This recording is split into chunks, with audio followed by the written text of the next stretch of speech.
Alô, alô, gente querida, gente boa de Deus. Eu estou aqui com você, dando sequência ao nosso ensino de Mateus, no Evangelho de Mateus, que começou no passado, em janeiro, no capítulo 1, verso 1, e estamos aqui hoje no capítulo 9 de Mateus. E eu pedi licença a você, semelhantemente ao que eu fiz quando a gente tratou no texto anterior ao endemoninhado Gerazeno, o Gadareno, que em Mateus são duas figuras e Marcos apresenta a preeminência de uma delas, que foi o homem no qual nós concentramos o nosso olhar, o louco da montanha e dos cemitérios, e falamos tantos dias a respeito, com aplicações tão inequívocas, como eu ouvi nesse fim de semana, na reunião do Caminho da Graça, uma pessoa inteligente, culta, sensível, perceptiva, me dizer: meu Deus, onde é que eu estive esses 50 anos da minha vida sem conhecer isso? E eu cresci dentro de igreja, mas eu não conhecia a mensagem de fato, real, verdadeira, íntima, visceral do Evangelho de Mateus. Está me virando ao contrário, está mudando a minha vida, tirando com a mão pedaços de agonia guardadas e me colocando num chão sólido. O difícil é fazer a pessoa se aquietar para ouvir, para aprender na sequência. A maioria está tomada por um espírito de vexamento, de aflição, de ansiedade, de inquietação, de desassossego, de uma pressa tão infernal no coração, que não conseguem parar para nada, elas não conseguem e nem querem, têm até medo de ouvir. Tem até medo de ouvir. Ouvir é meio apavorante, é angustioso. Não querem fazer um momento de silêncio no coração e nem separar uma hora como essa de atenção. É apavorante para a maioria das pessoas, e é chocante e triste, porque não era assim no passado, não era. Você tinha gente assim. Hoje em dia é quase todo mundo assim, você tem alguns ainda que não são.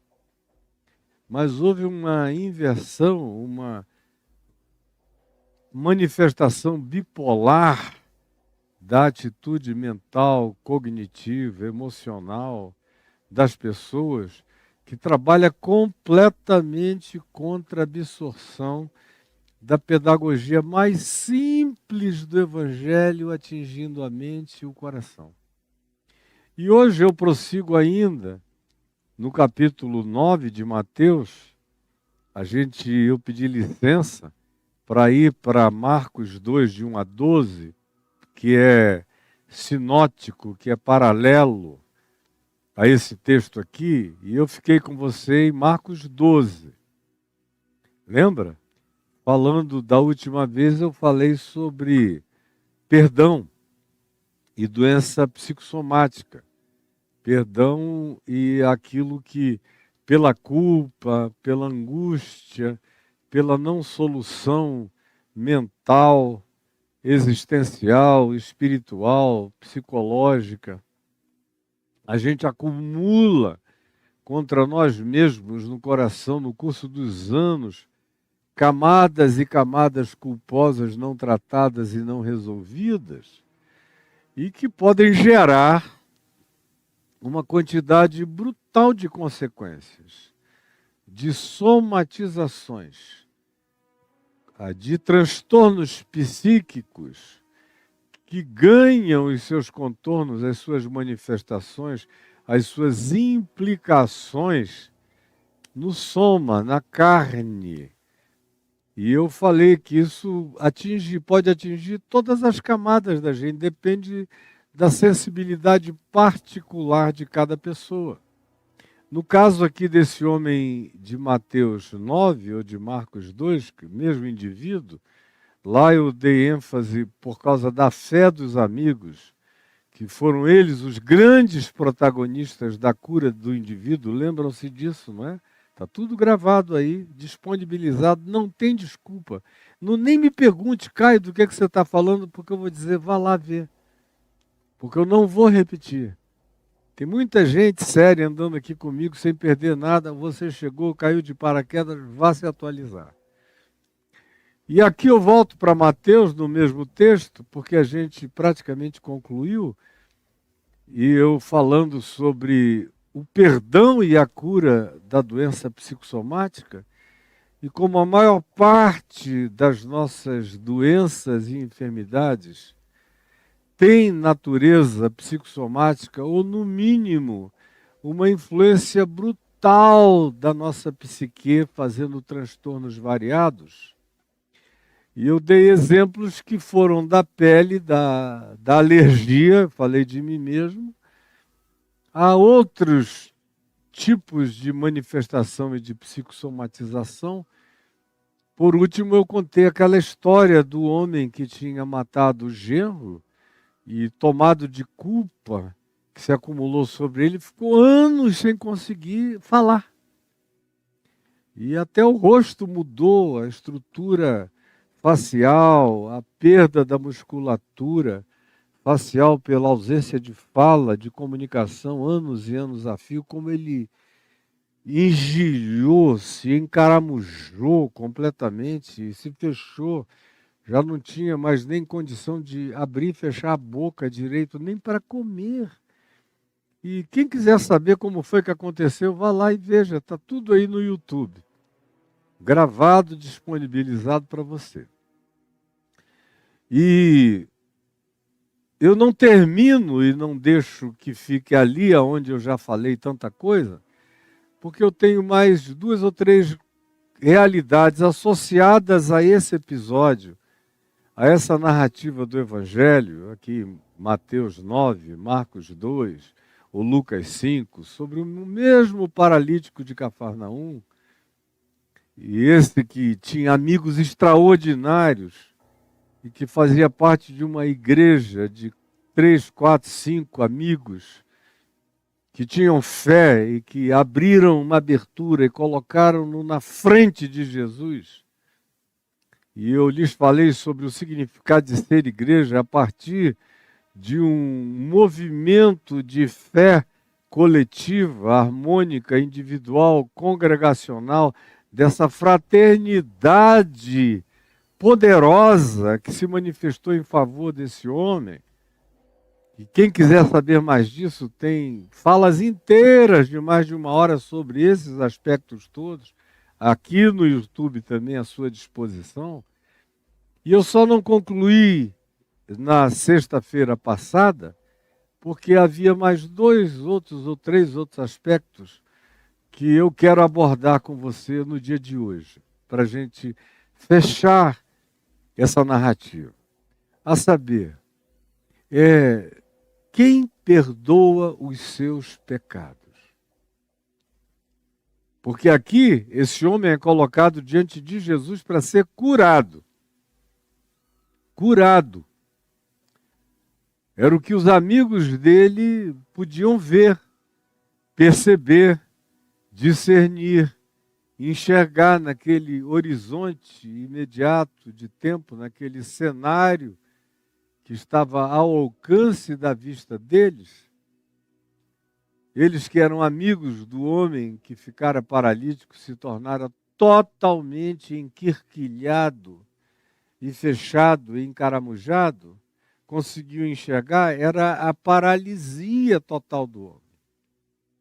E eles levam esse homem como um casulo amarrado, abrem o telhado da casa onde Jesus estava e o baixam, e o resto é history. Quem está me acompanhando viu tudo nos detalhes e nas aplicações de natureza psicológica do fenômeno dessa cura. O que provavelmente chocou a esses amigos é que eles levaram o companheiro deles para ser curado, para ser desenquirquilhado, para um trabalho de lanternagem física. Era o que eles podiam ver.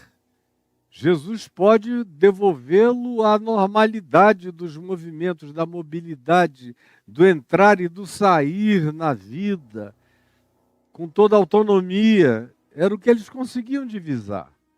Mas Jesus olhou, além de olhar o coração dos acadêmicos, dos fariseus, dos arrazoados blasfemos, de todas as atitudes negativas dos religiosos sentados na primeira fila, como eu falei aqui, e fiz recorrências a esse episódio várias vezes, o que eles não podiam prever é que Jesus iria tratar do homem e cuidar do homem, inicialmente dizendo-lhe, filho, estão perdoados os teus pecados. Isso é que foi um choque para todo mundo, a começar dos religiosos, que se chocaram, como eu já expliquei, imensamente. Quem é que pode perdoar pecados, disseram eles, senão um só que é Deus. E eu disse a quem estava aqui, quem está aqui, quem tem andado comigo, que essa foi a questão que persistiu até a crucificação. Quem é que pode perdoar pecados? Quem é que pode dizer, o Filho do Homem vos declara? Quem é que pode dizer, o que eu ouvi do meu Pai vos tenho dado a conhecer? Todas essas coisas que diziam respeito às sutilezas da intimidade de Jesus com o Pai. E com a validação absoluta que ele tinha do Pai para fazer tudo o que fazia. E da intimidade com o Pai a ponto de dizer, eu e o Pai somos um, ou quem me vê a mim vê o Pai.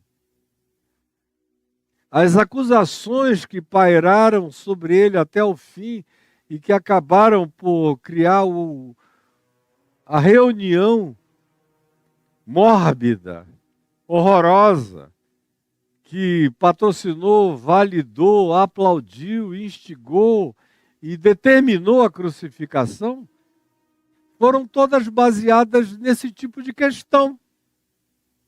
Porque não havia mal nenhum concreto a indicar-se. A acusação é, ele cura doentes. Ele abre os olhos aos cegos. Ele desembola paralíticos amarrados nos seus próprios corpos. Ele ressuscita mortos. Ele purifica leprosos. A acusação é essa. Ele anda por aí fazendo bem a todas as pessoas. E não tem o pudor de proibir gente de chamá-lo de filho do homem, de Deus está conosco, ou de dizer nunca vimos nada igual, ou de onde vem tamanha autoridade?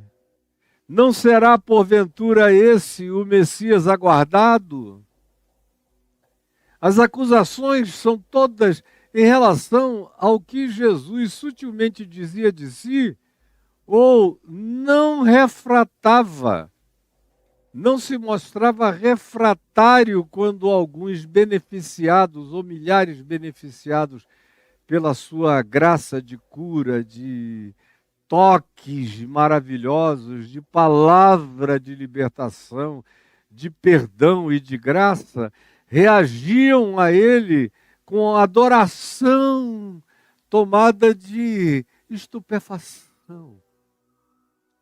E Jesus nada dizia, não ficava assim autoincensando, passava direto, mas não repreendia. E os religiosos odiavam, porque não tinham onde pegar, Jesus não lhes oferecia alça. Não havia pretexto, eles tinham que criar.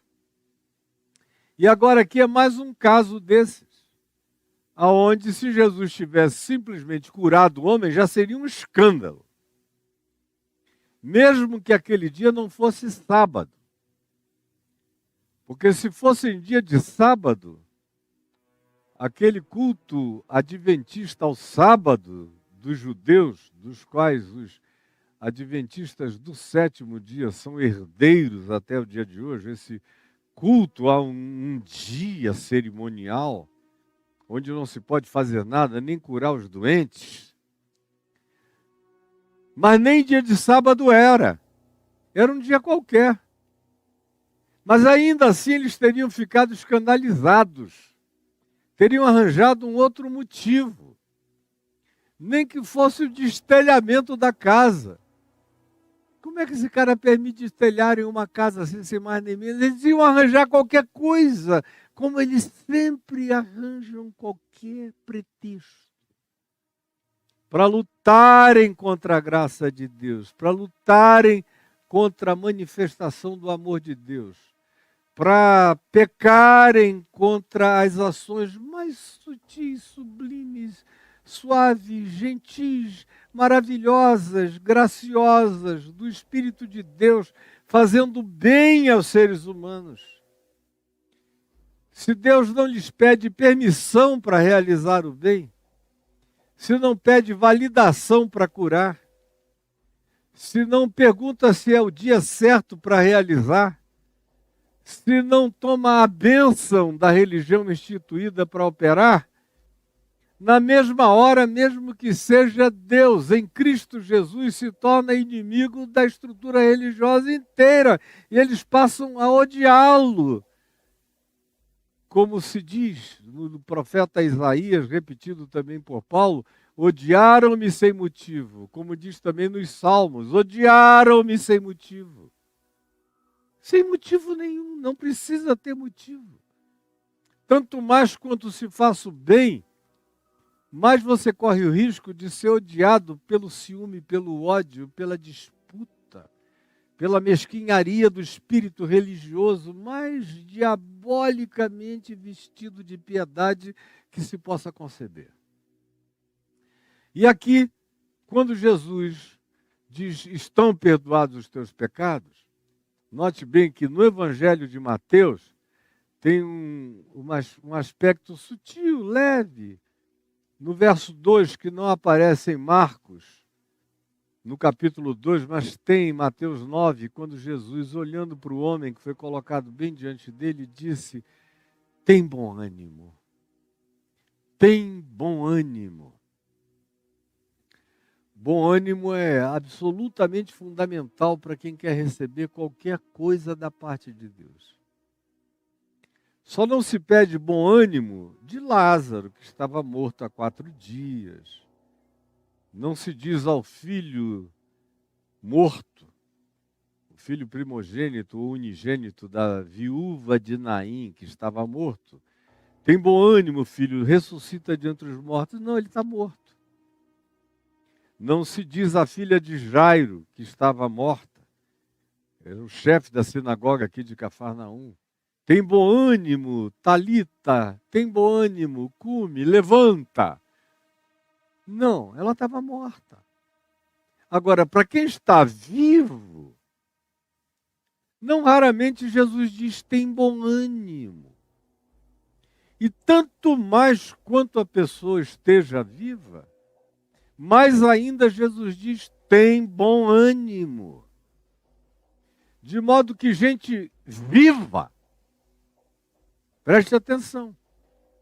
É uma obviedade que eu vou falar a você, mas é absolutamente necessário que eu repita as maiores obviedades do mundo, porque o óbvio se tornou completamente distante da conclusão de quase todo mundo, especialmente daqueles que estão com a mente tomada pela lavagem cerebral religiosa, pelos condicionamentos, pela morte cognitiva, que lhes foi imposta, pela paralisia mental provocada pela proibição de pensar de acordo com a estrutura, o sistema religioso que afirma que pensar pode colocar você num chão de pecaminosidade. Pensar é perigoso, é mal, é semi-pecaminoso, simples ato de pensar. Mas se você não está morto, o que se demanda de você é bom ânimo. Como os discípulos estavam vivos, viram Jesus andando por sobre as águas, entraram em pânico, gritaram: é um fantasma. O que é que Jesus lhes disse? Tende bom ânimo. E em outras ocasiões, em que eles vivos entraram em pânico, se assustaram, Jesus lhes disse: tende bom ânimo.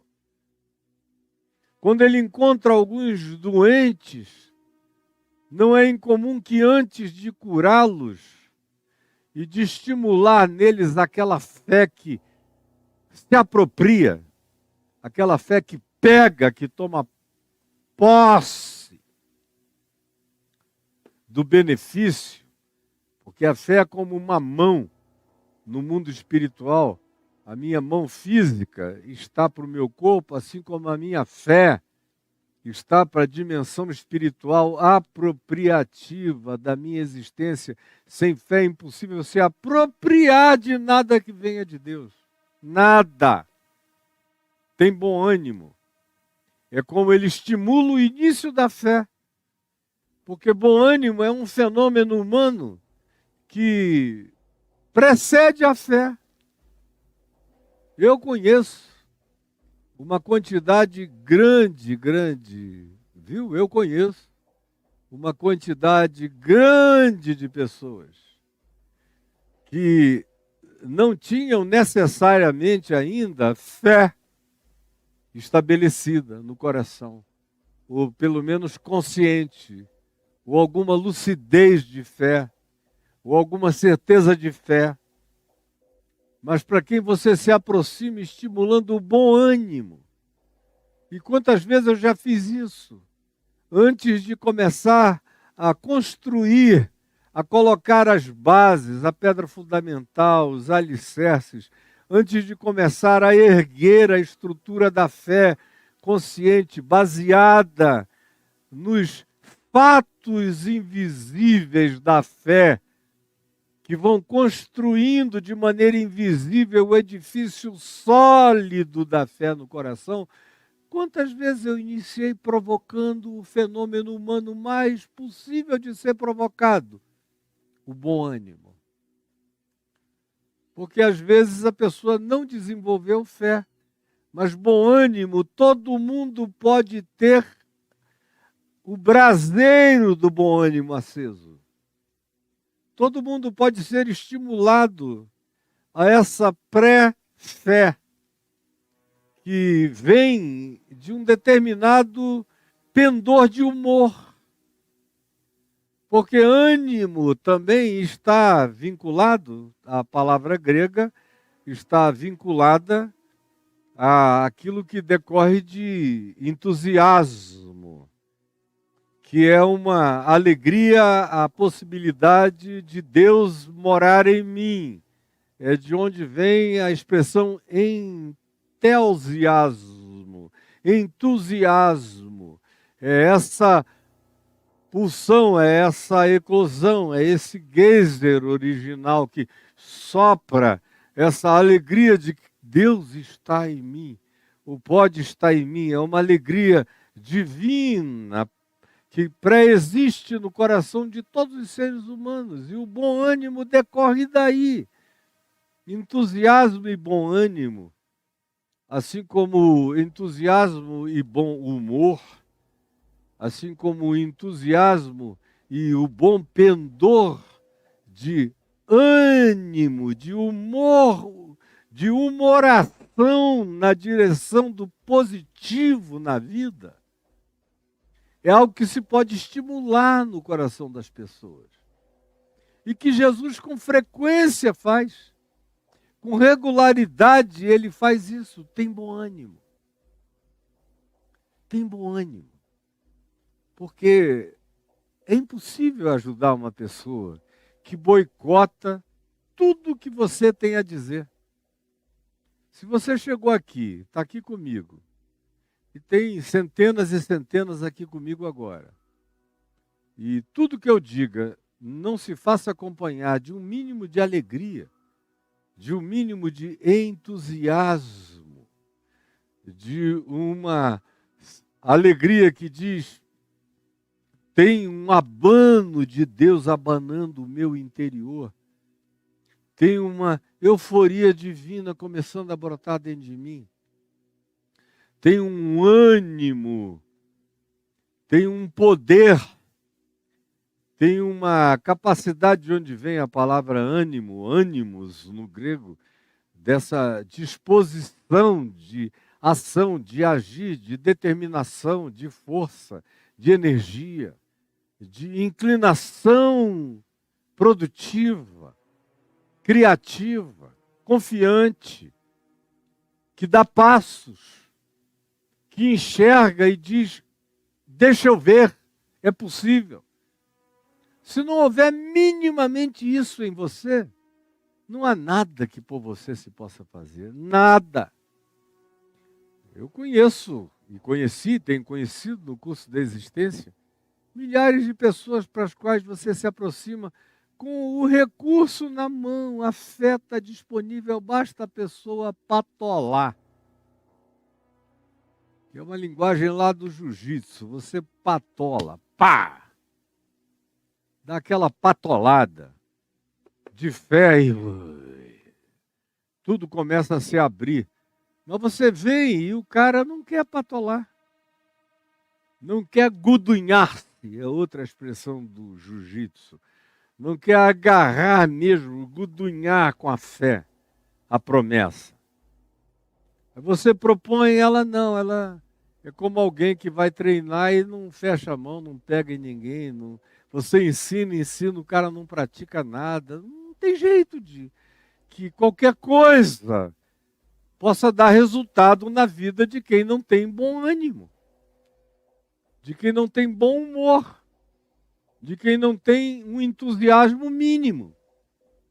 Para qualquer coisa na vida, desista. Com algum entusiasmo, até o ateu é infinitamente melhor do que o crente desistente.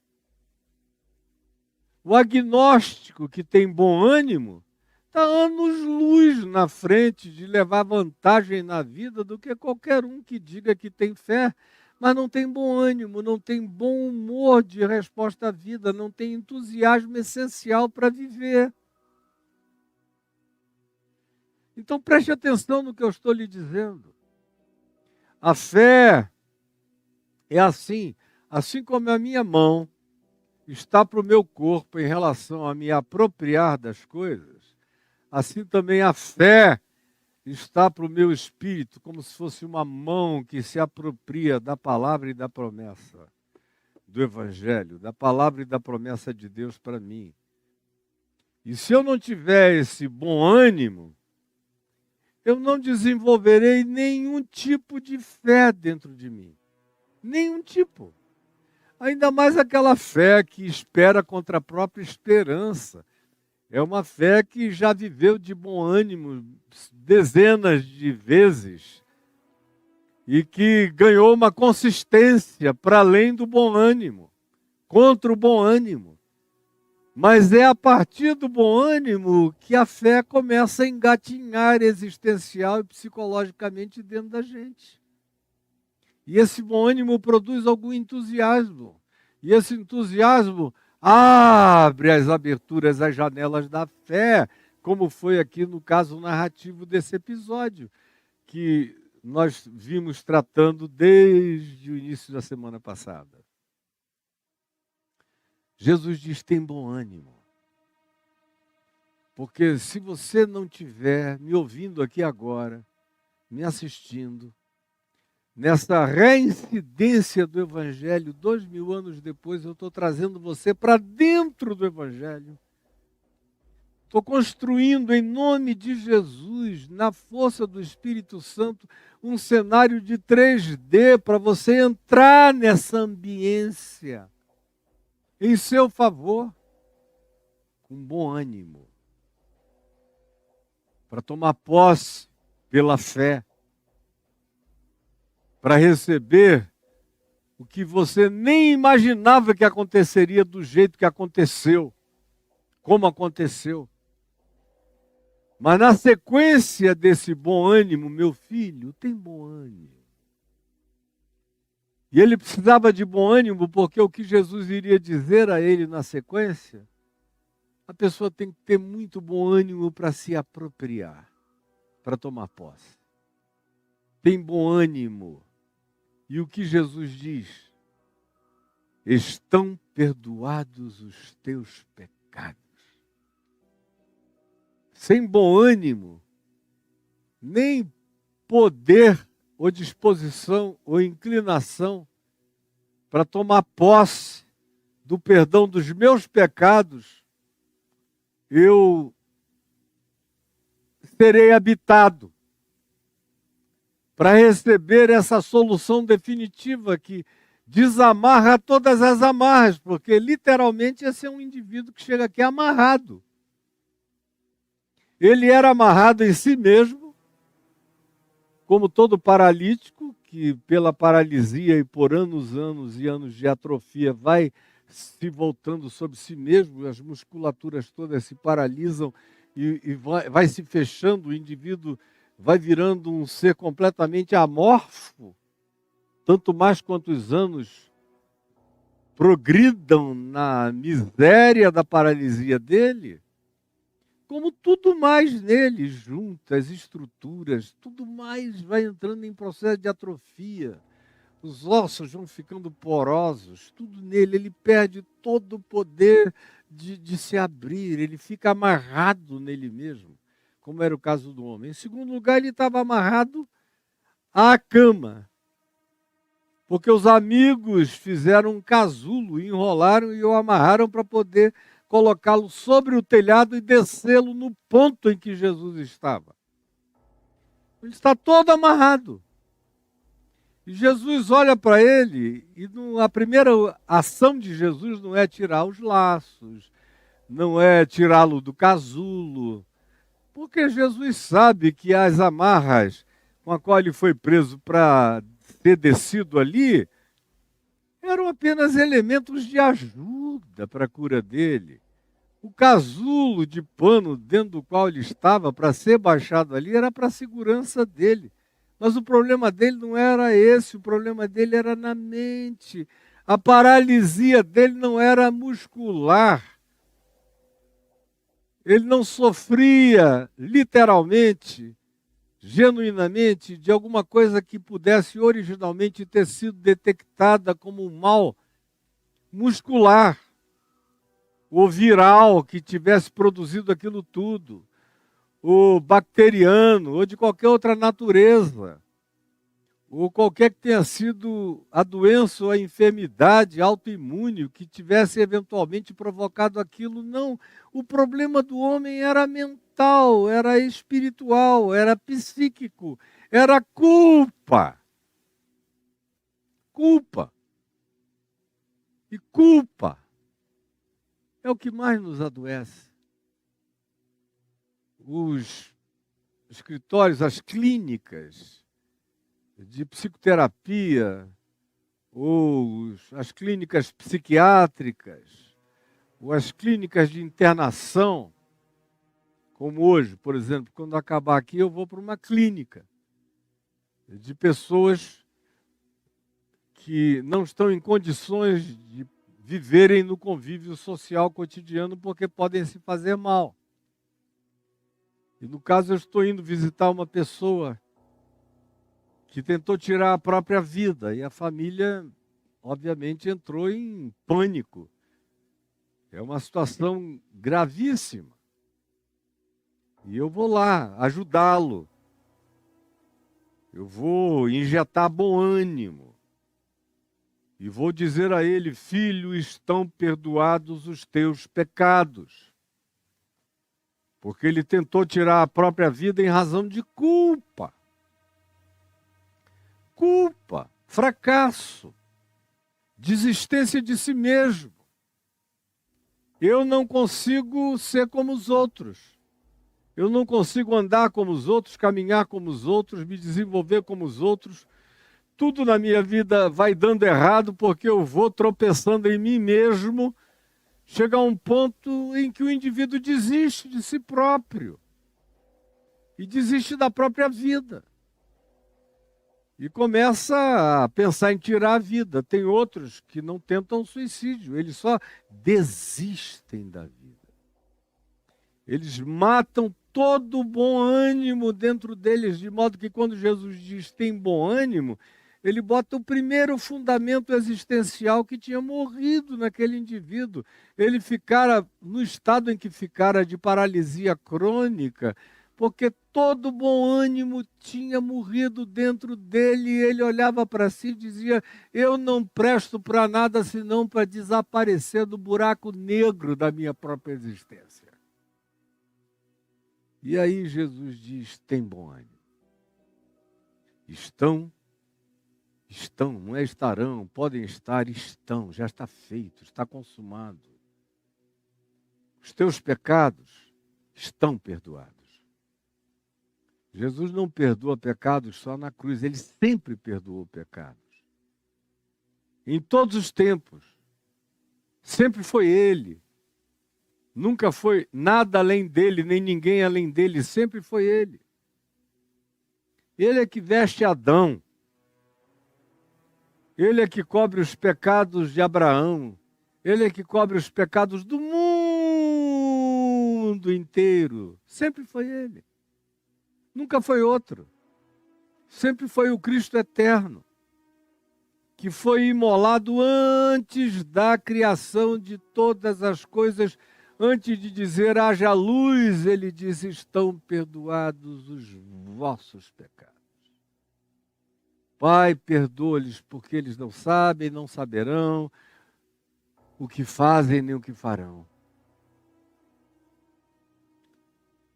Quando João Batista viu Jesus passar e disse: eis o Cordeiro de Deus que tira o pecado do mundo, eu já disse tantas milhões de vezes isso, o tempo verbal usado é um presente contínuo. Tirou, tira e tirará, tira sempre. Está tirado, está removido. Não teve que ser depois da cruz. Eu vejo os crentes tão pequenininhos de cabeça, e não escuta. O perdão dos pecados começou depois da crucificação. Eu digo: não, a crucificação foi só um presépio de visualização histórica. O Cordeiro foi imolado antes da fundação do mundo. Todo o perdão de pecados aqui, ali, acolá, além, em qualquer dimensão, em qualquer ilha, onde ninguém nunca ouviu o nome de Jesus, todo o perdão de pecados é concedido pelo Cristo eterno e universal e absoluto. Segundo a ordem de Melquisedeque, que não tem princípio de dias, nem fim de existência, nem pai, nem mãe, não está vinculado a nenhum gene, a nenhum DNA, a nenhum grupo sacerdotal, a nenhuma religião, a nada. É de todos e é para todos, como eu terminei na semana passada, dizendo: filhinhos meus, não pequeis, mas se todavia alguém pecar, tendes advogado junto ao Pai, Jesus Cristo justo. Ele é a propiciação pelos nossos pecados, e não somente pelos nossos próprios, mas ainda pelos do mundo inteiro. Filho, estão, tempo presente, instantâneo, momento, agora. Quem é que tem na sua vida poder de dizer isso? O seu terapeuta não tem, a sua terapeuta, de nenhuma linha psicológica.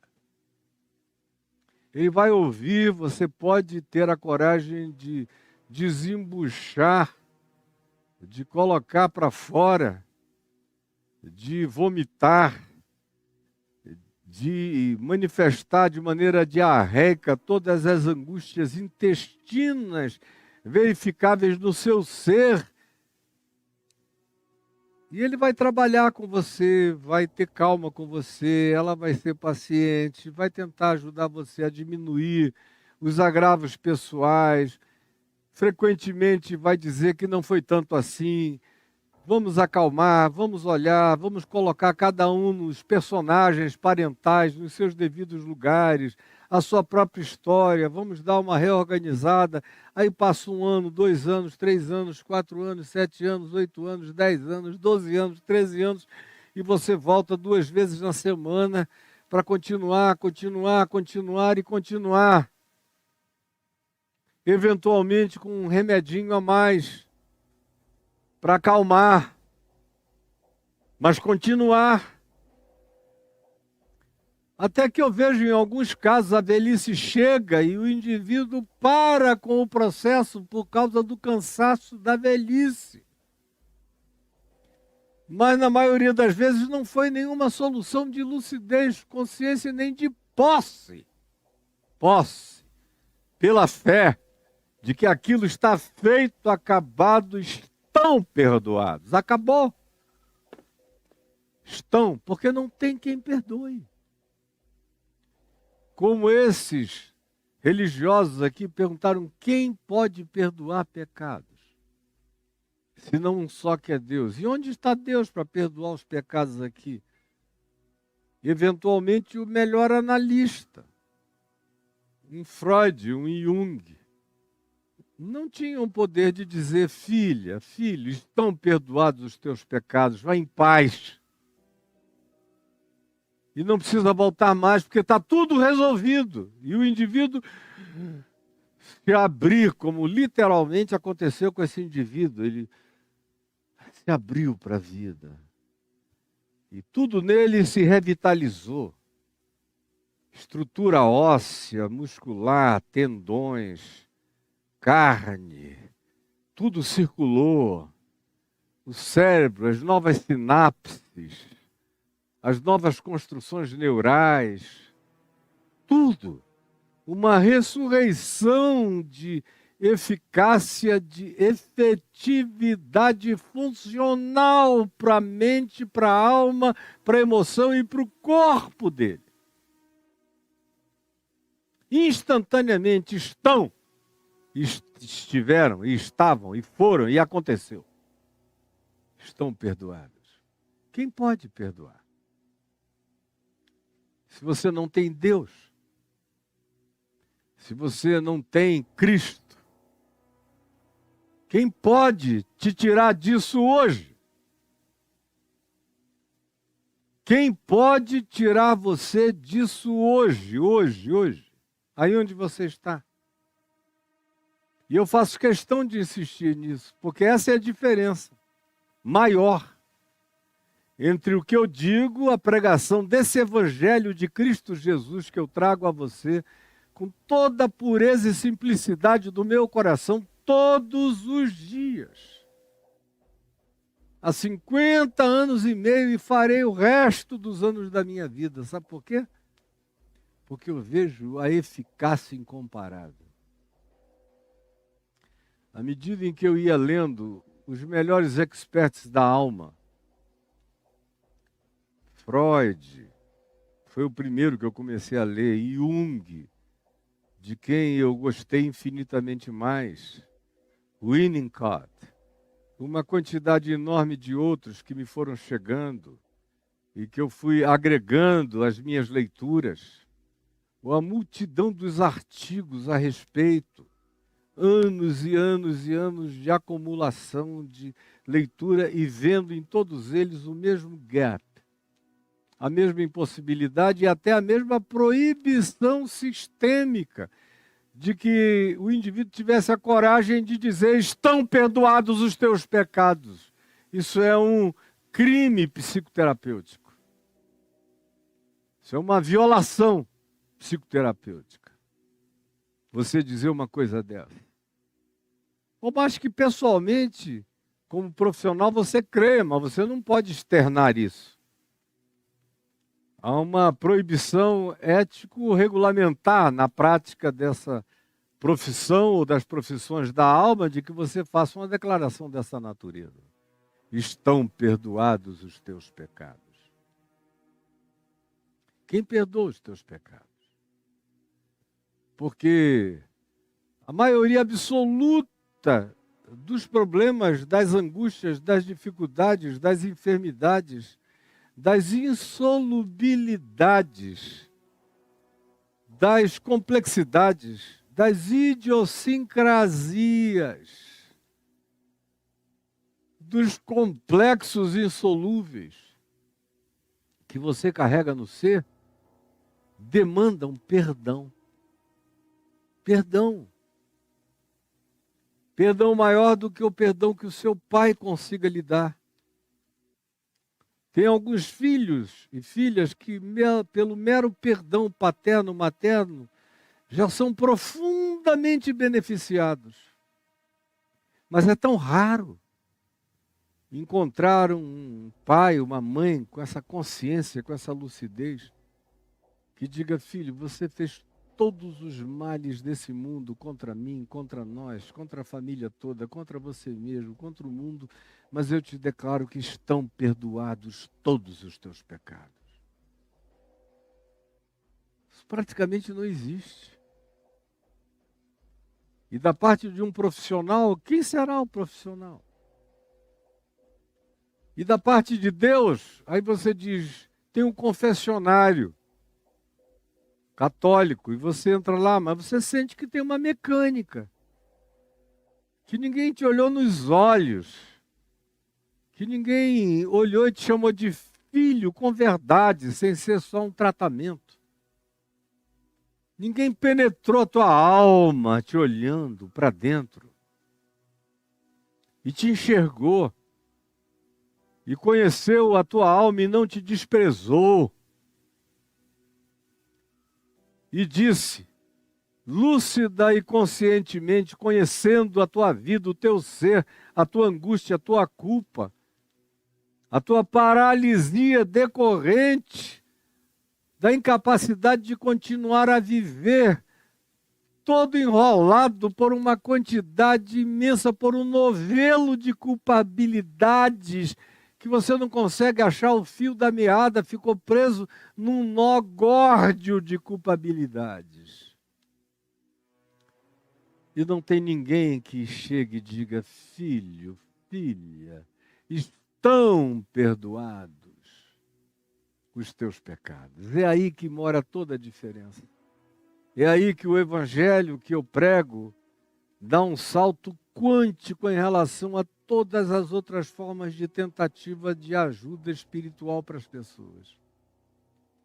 Quando chega nesse ponto em que medicação, nenhum fármaco, nem o tempo e a duração de quantidades e quantidades e quantidades de exposições sobre a sua interioridade jamais conseguirão realizar a solução que o seu ser pulsa por receber e não encontra.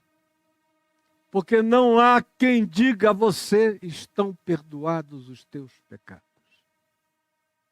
E aí, a gente chega nesse momento em que o evangelho não tem comparação. Qual é a outra filosofia supostamente divina que tem a coragem de dizer a você, estão perdoados os seus pecados? O dia do Yom Kippur, lá para os judeus, é um cerimonial.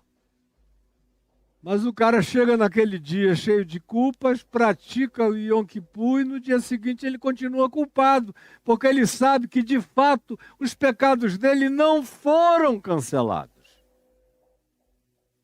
Aquilo foi só um dia ritual, sem aplicação existencial renovadora, transformadora, mutante e regeneradora para a mente, para o coração, para a história e para a vida dele, dela. Você sabe do que eu estou falando, totalmente. Quem é que perdoa os teus pecados? Quem perdoa? E a coisa mais maravilhosa é que Jesus diz o seguinte aos religiosos que estavam ali julgando, quem é este, quem é esse, blasfema, que diz, perdoados estão os teus pecados. Jesus diz, vocês estão cogitando o mal nos corações de vocês não estão felizes com o que eu estou fazendo, vocês estão infelizes com a possibilidade de que seja verdade. Que esse homem esteja sendo perdoado e venha a ser curado. Tamanha é a maldade de vocês, a religião entrou no coração de vocês de tal modo que se não houver coerência com todas as formulações do manual de funcionamento religioso para o alcance dos objetivos supostamente pré-definidos pela mecânica religiosa, se alguém não obedecer isso, vocês já estão com raiva, porque o coração de vocês se tornou mau. A religião tem um poder na sua presunção de superioridade, o seu supremacismo proposto de fazer as pessoas se tornarem muito más. Muito mais é o que Jesus denuncia. E aí ele diz, para que saibais que o Filho do Homem, que aquele que é humano, e que é o Filho da humanidade, e que é o representante de todos os humanos, e que é o único homem absolutamente humano, em toda a plenitude do que significa ser humano, que é o ponto ômega do significado de ser humano, que sou eu, o Filho do Homem. Ante todos os humanos que nasceram antes, os que estão vivos hoje, os que virão depois, não tem nenhum filho do homem como este que está aqui diante de vocês, dizendo a este ser humano, tem bom ânimo. De humano para humano, tem bom ânimo. Mas para que saibais que o Filho do Homem tem sobre a terra autoridade para perdoar pecados, eu digo a este paralítico, levanta, toma o teu leito e vai para a tua casa. E levantando-se, partiu para a sua casa. Aí você diz, bom, e o que eu tenho a ver com isso? Falando de você mesmo. E eu poderia fazer a mesma pergunta, falando de mim mesmo. Eu não posso falar por você, mas eu tenho tudo a ver com isso. Eu tomei para mim essa prerrogativa de que Jesus, o Filho do Homem, me deu autoridade para perdoar pecados dos meus irmãos angustiados, deprimidos, aflitos, amarrados, sofridos, presos, encadeados, dominados, possessos, infelizes. Aí você diz, você inventou isso, Caio? Não, é o Evangelho que diz. É Jesus que diz aqui em João, soprando sobre os seus discípulos, disse-lhes, se de alguns perdoardes os pecados, eles serão perdoados. Foi ele mesmo que disse repetidas vezes que eu devo perdoar os pecados do meu próximo. Aí você diz, sim, mas daqueles que pecaram contra você. Bom, mas se alguém que peca contra mim, eu tenho o poder e o dever e a prerrogativa de perdoar os pecados dele, em nome de Jesus, e os pecados dele serão perdoados. Os que ele pecou contra mim, na mesma lógica, eu fui investido de autoridade de perdoar os pecados que ele não perdoou contra mim. E de continuar repetindo Jesus na cruz, dizendo, Pai, perdoa-lhes porque eles não sabem o que fazem. E fazer isso por todos os seres humanos que se apresentem minimamente arrependidos. Aí vem o apóstolo João, na primeira epístola dele, dizendo que se nós víssemos alguém pecar, um pecado que não fosse blasfêmia, rotunda, lúcida, consciente, raríssima, ouça essa palavra, raríssima contra o Espírito Santo. Tão rara que só um demônio consegue fazer isso. Raramente um ser humano chega nesse nível de tão raro que isso é.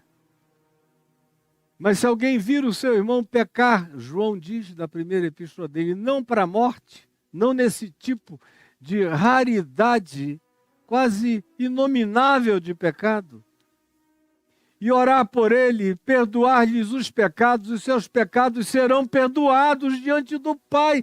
Quem diz isto é o apóstolo João. João falando para mim, falando para quem crê, para quem quer praticar, para quem tem essa ousadia de praticar. E eu tenho.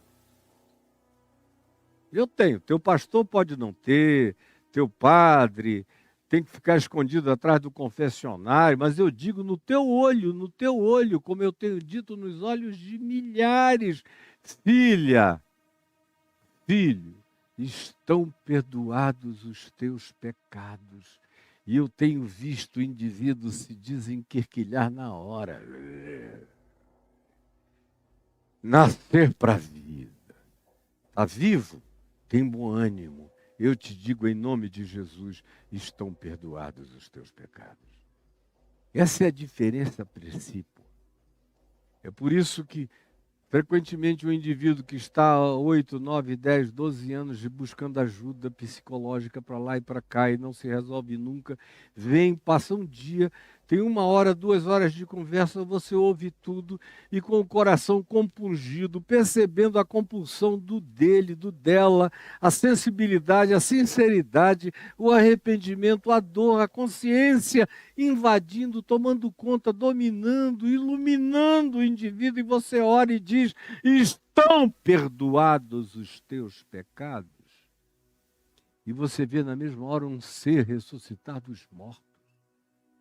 Como eu tenho visto no curso da minha vida, um ser ressuscitar dos mortos. Eu tenho visto alguns que estão há anos e anos e anos, e o cara muda disso, muda para aquilo, vai de terapia em terapia, acaba na constelação familiar fazendo de tudo, e psicodrama de todos os lados. Ajuda até chegar no ponto em que um cara começa a enxergar, a discernir e a dar nome aos elementos da confusão mental dele. Ajuda. Agora, se não houver quem te diga, filho, filha, tem bom ânimo, estão perdoados os teus pecados, assim, olho no olho, cara a cara, em nome de Jesus, se não houver isso, enquanto não houver isso, você não vê o milagre desse desabrochamento. Desse ser humano que se abre de repente, instantaneamente, subitamente e chocantemente diante de ti. É isso que choca os profissionais, porque o que para eles é um processo sem fim, literalmente sem fim, no Evangelho pode se transformar em alguma coisa que simplesmente abre, desabrocha. É chocante, não dá para ver daqui. Mas essa semana ali tem uma das muitas plantas que eu tenho aqui, uma agave. Chega um ponto na vida dela em que ela dá um espigão. E o espigão cresce da noite para o dia. Você vai dormir sem espigão. No dia seguinte eu acordo, venho aqui, quando eu olho está aquele espigão enorme, de 1 metro de altura. Cresceu durante a noite, aquela coisa chocante. Instantânea, do dia para a noite, brotou. Filho, filha, estão perdoados os teus pecados. Eclode aquela graça. Você está me entendendo? Você está acompanhando e recebendo com fé. Isso aqui não é mensagem de coachzinho, para tentar fazer a tua cabeça. Pegou o código, não sei o quê. Não é palhaçada, é evangelho de Jesus, é fé, é apropriação, toma posse. Aí você vê o milagre acontecer. E não é tenta, não. Toma posse que é. Essa é a autoridade, esse é o poder, essa é a factualização. Essa é a dimensão que acontece inacreditavelmente, mas acontece. Quem perdoa os teus pecados? Eu não tenho nenhum pudor.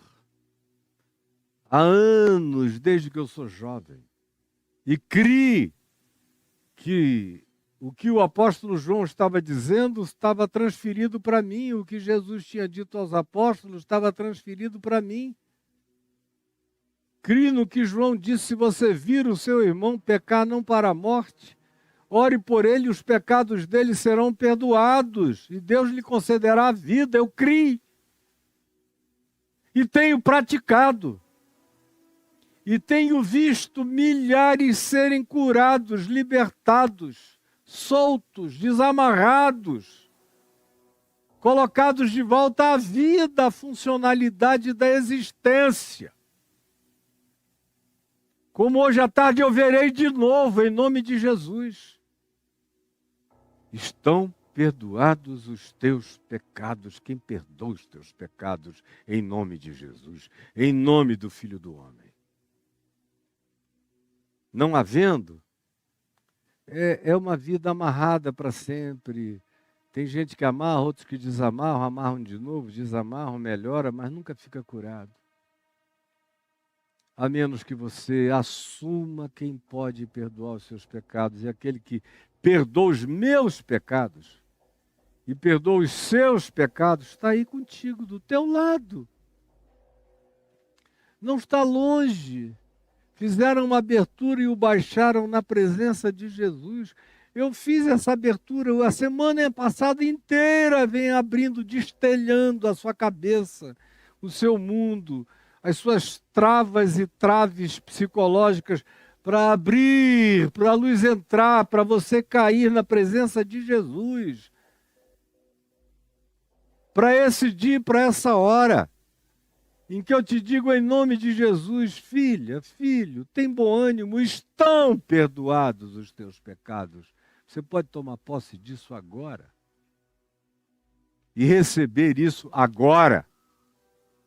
Isso é fé, o resto é religião, é brincadeira, é vamos ver, dá dinheiro que Deus vai te ouvir, frequenta 3 meses essa reunião que Deus vai te curar. Não, é agora, é agora, é agora. O resto é palhaçada. No Evangelho, chocantemente, você pode pensar de mim o que você queira pensar, eu não estou nem aí, eu estou querendo ser honesto com o Evangelho de Jesus. No Evangelho é assim que pode acontecer com qualquer um. Essa era a primeira coisa que eu queria dizer para você. Estimular você a se apropriar agora. Como eu disse e repito, assim como a minha mão está para o meu corpo, assim a minha fé está para a dimensão espiritual. É pela fé que eu tomo posse, que eu me aproprio, que você se apropria. Não precisa ter emoção, sensação, sentimento, arrepio, nada. É uma consciência que toma posse. Toma posse. E você vai poder dizer já, agora, o que está acontecendo com você já e agora. Como tem gente falando aqui, obrigado, é pura luz. Tomo posse. Está acontecendo comigo agora. É meu. Essa é a autoridade. Eu creio. Tudo gente falando aqui que está caindo, acabou a hora aqui do TikTok. Mas você que está comigo na plataforma principal do YouTube, está vendo. E pode reagir e testemunhar. Essa é a primeira coisa que eu queria te dizer. Quem é que perdoa os teus pecados? Eu vou deixar para falar amanhã sobre a segunda coisa que eu disse que queria falar. Sobre no mínimo 2 coisas, talvez 3 ainda para concluir esse tempo. Mas como já passou 1 hora, eu vou deixar para amanhã o falar sobre toma o teu leito e vai para a tua casa. Que foi o que eu já falei no caso do Gerazeno ou do Gadareno. Vai para a tua casa.